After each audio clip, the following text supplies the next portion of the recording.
All right, welcome in, everyone.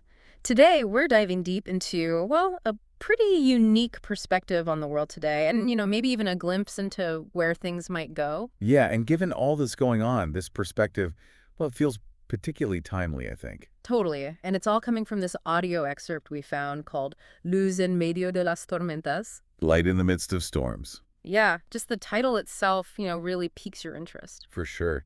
And I think it kind of taps into that feeling a lot of us have.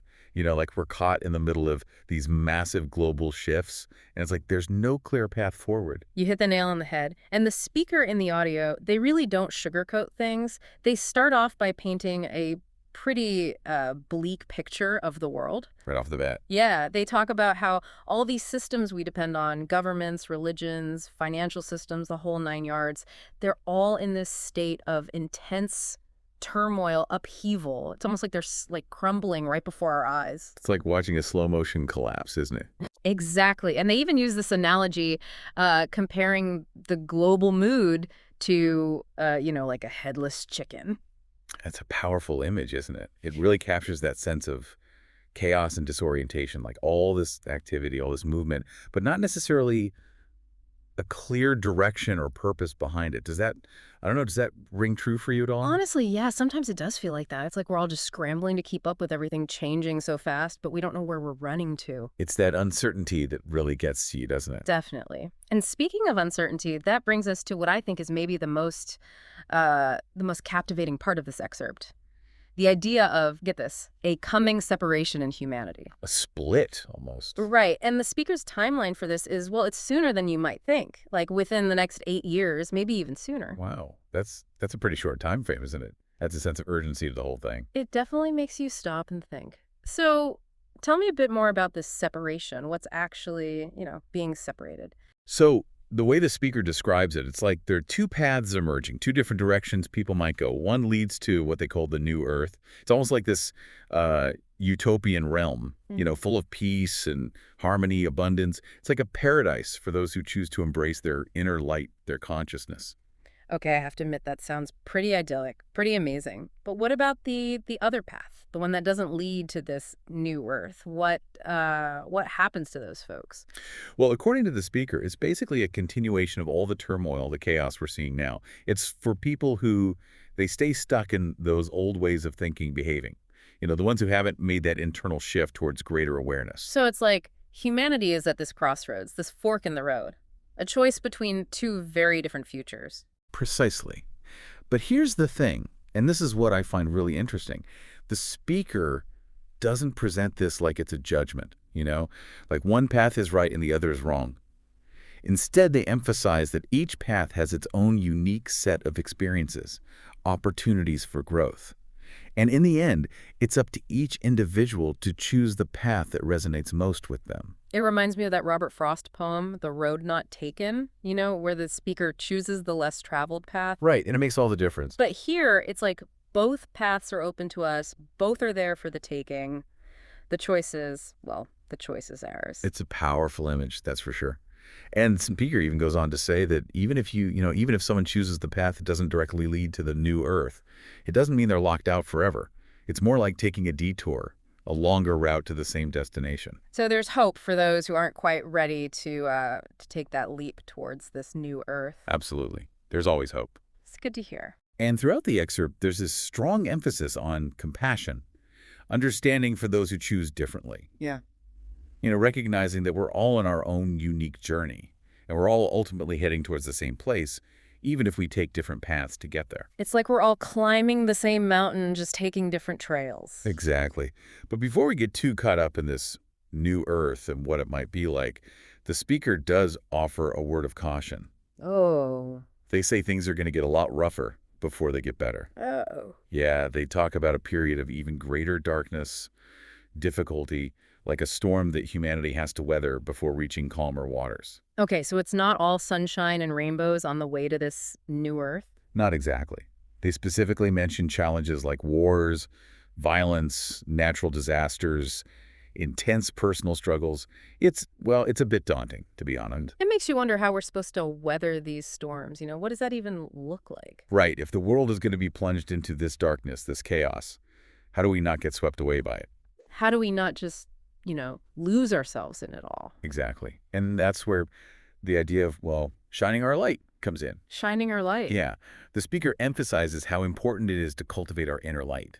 It's like finding peace, strength within ourselves, no matter what's happening in the world around us.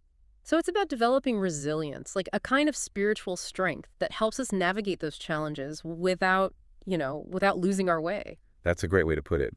And the speaker even suggests that by doing this, by shining our own light, we're not just helping ourselves, we're also contributing to a bigger shift in consciousness.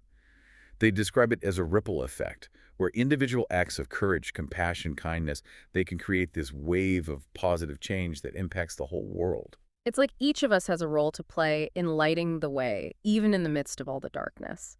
Exactly. It's a powerful image, isn't it? And it brings us back to that title, Light in the Midst of Storms. A reminder that even in the darkest times, there's always potential for light to break through. And each of us, we have a part in illuminating the path ahead.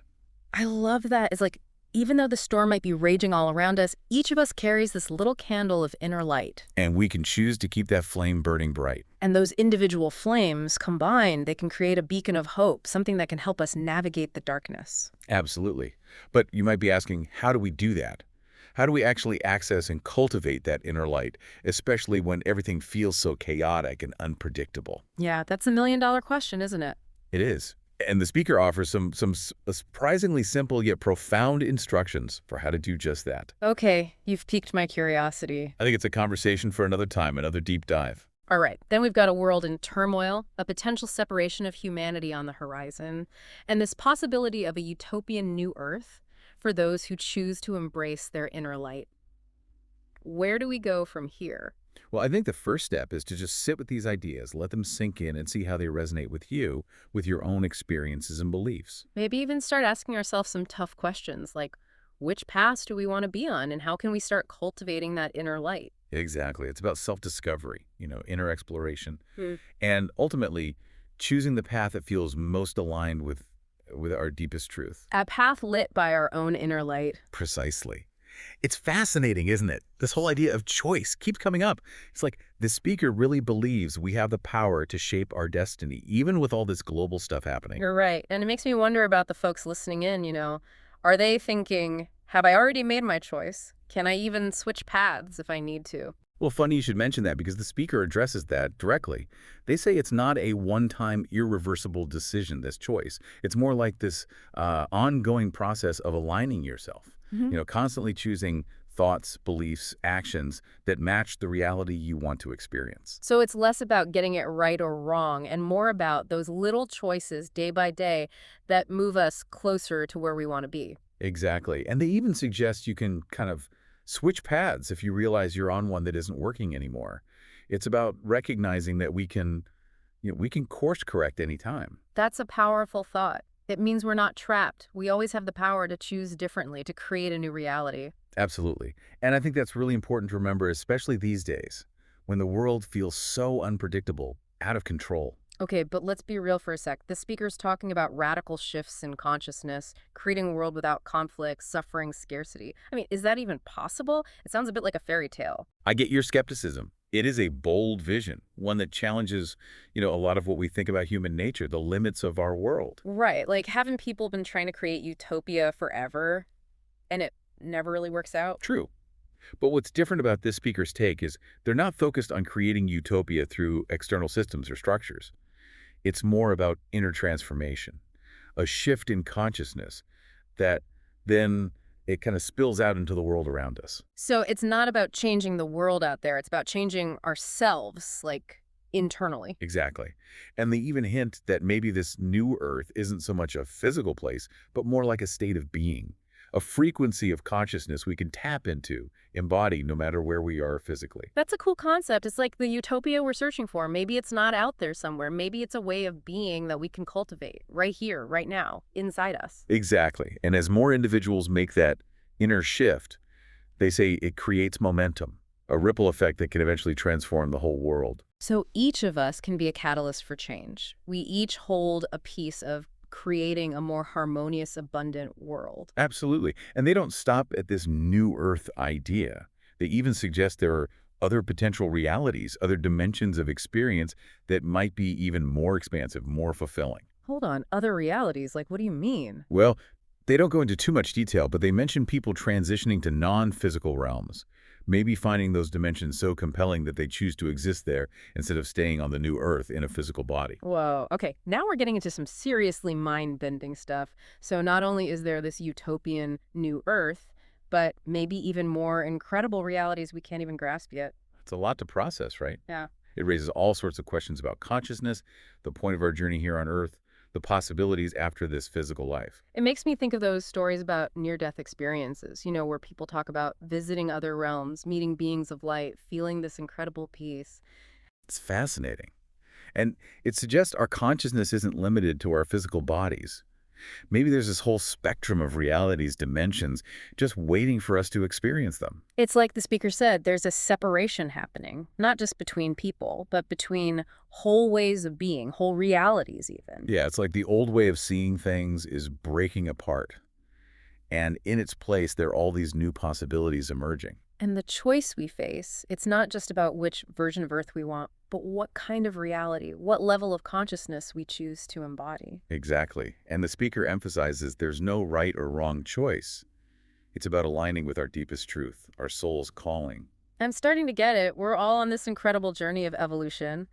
And right now, we have this opportunity to choose a new path, a new way of being, one that reflects our highest potential. That's a beautiful way to put it. And even if we choose differently, even if we take different paths, the speaker assures us we're all heading towards the same ultimate destination, towards a reality of love, peace, and harmony. It's comforting to know that no matter what we choose, we're not alone. We're all part of this bigger unfolding, this cosmic dance of evolution. And even in the midst of all the chaos, all the uncertainty, there's this underlying current of love and compassion guiding us all home. I love that image. Like, even though the storm is raging, there's this deeper current carrying us all toward a brighter shore. And that brings us back to shining our light. The speaker suggests that navigating these turbulent times is all about cultivating our inner light, becoming beacons of peace, love, wisdom, in a world that needs it so desperately. Okay, but how do we actually do that? What does shining our light look like in our everyday lives? That's the key question, isn't it? And the speaker offers some surprisingly simple but profound guidance on how to start that inner transformation. All right, I'm definitely intrigued. So we've talked about a separation coming, a potential utopian new Earth, even the possibility of other realities beyond what we know. What's next in this deep dive? Next, we'll get into the practical side of things. We'll explore those simple but powerful practices the speaker recommends for cultivating our inner light, becoming beacons of hope in a world that needs it. That sounds like exactly what we all need right now. All right, welcome back. We're wrapping up our deep dive into light in the midst of storms. It's been, well, a pretty thought-provoking journey, right? Global upheaval, a separation of humanity, even other realities. It's a lot to take in. Definitely a lot to unpack. So, And now I'm really curious to get into, the practical advice the speaker offers, how to actually navigate all of this. me too. Especially because after all that heavy stuff, they give these surprisingly simple instructions for accessing our inner light and, weathering the storms, so to speak. Right. Presence, breath, and receptivity. Almost sounds too easy. Yeah, it does make you wonder, can it really be that straightforward? Just breathe, be present, open yourself up, and that's it. I'm a little skeptical, I'll admit, but also kind of drawn to how simple it is. I think that simplicity is actually the point. It's not about some complicated ritual or technique. It's about a shift in how we are, in our very being, creating space for our own natural wisdom, our radiance to come through. So it's more about being than doing. Exactly. And breath plays a big role in that. The speaker talks about deep, conscious breathing as a way to ground ourselves in the present moment. It helps quiet all the mental noise, all those thoughts that distract us. Yeah, I can relate to that. When I'm stressed or overwhelmed, taking a few deep breaths always helps me feel more centered. It's such a powerful tool and so readily available. Just a few conscious breaths can really change how we feel. Okay, the breathing and being present, I get that. But what about this receptivity piece? What are we supposed to be open to exactly? That's a great question. And I think the speaker leaves that open on purpose. It could be receptivity to our intuition, to inspiration from nature, to a connection with, well, something bigger than ourselves, whatever that looks like for each person. So it's about opening ourselves up to possibilities, things we might not see if we're stuck in our usual ways of thinking. Exactly. cultivating a sense of wonder, curiosity, being willing to be surprised by what life might bring. It's a big shift from that headless chicken mode the speaker talked about, isn't it? Absolutely. It's moving from reacting to consciously creating, Yeah. from fear and scarcity to trust and abundance. I see how it all connects now. The speaker's saying that by cultivating presence, breath, and receptivity, we're creating the right conditions inside for our true selves, our inner light, to shine through. Right on. It's about clearing out all the clutter, all the mental and emotional noise to make room for peace and clarity. And that inner radiance, that's what helps us navigate the challenges, weather the storms, and ultimately create a more harmonious reality, both for ourselves and the world around us. Exactly. It's understanding that the power to change doesn't come from outside, but from within each of us. It's a really empowering message, especially these days when everything feels so out of our control. It's like, even with all the chaos, we still have this incredible capacity for inner peace, strength, wisdom. It's all right there inside us. And when we tap into that, we become beacons of light for others, inspiring them to do the same. So it's not just personal transformation, it's about contributing to a collective shift. Exactly. We're all interconnected, and our choices, our actions, they have ripple effects far beyond ourselves. It's like those small acts of kindness, compassion, courage. They all add up and contribute to a more beautiful, more just world. It reminds us that each of us has a part to play in this unfolding story. And even in the darkness, there's always potential for light to emerge, to guide us toward a brighter future. This deep dive has been quite a journey, challenging ideas, inspiring possibilities, and ultimately, I think, a message of hope. It has. A reminder that even in the midst of storms, we can find that inner light, become beacons of peace, love, and wisdom for ourselves and for the world around us. And on that note, we come to the end of our deep dive. Thanks for joining us on this journey. May you find your own light and let it shine brightly.